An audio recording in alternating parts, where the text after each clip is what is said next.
Welcome to DJMTV for breaking news, and don't forget to subscribe to our YouTube channel for more videos like this.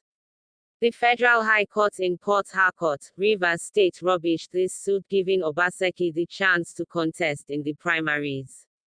The suit was filed by one of the governorship aspirants of the PDP, Obaseki and Ogbeide-Ihama, who had promised not to step down for Mr. Obaseki.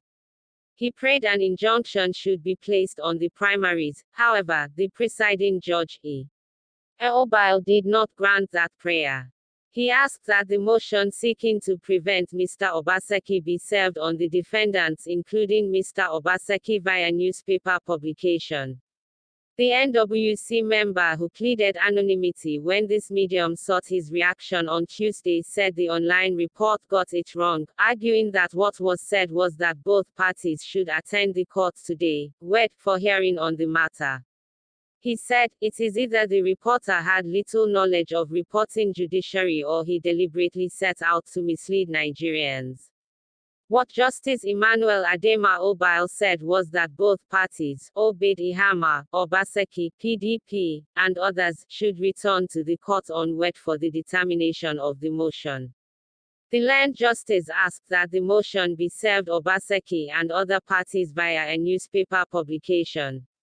How this translates to stopping anyone from participating in the primary election beats me hollow. Nigerians should dismiss that fake news, and I gather that even the online medium has updated their initial erroneous report, having realized the true state of things, he said.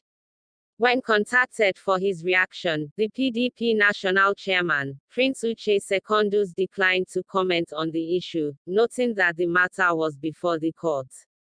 The aide, who does not want his name in print, said the chairman is a Democrat and a believer in the rule of law. Since the matter is before the court, he would rather choose to keep his peace on the issue for now, he added.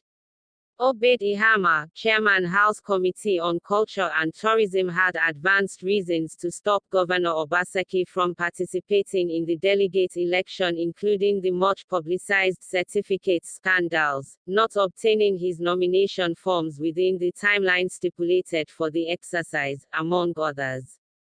Thank you so much for your support, and don't forget to subscribe to our YouTube channel for more videos.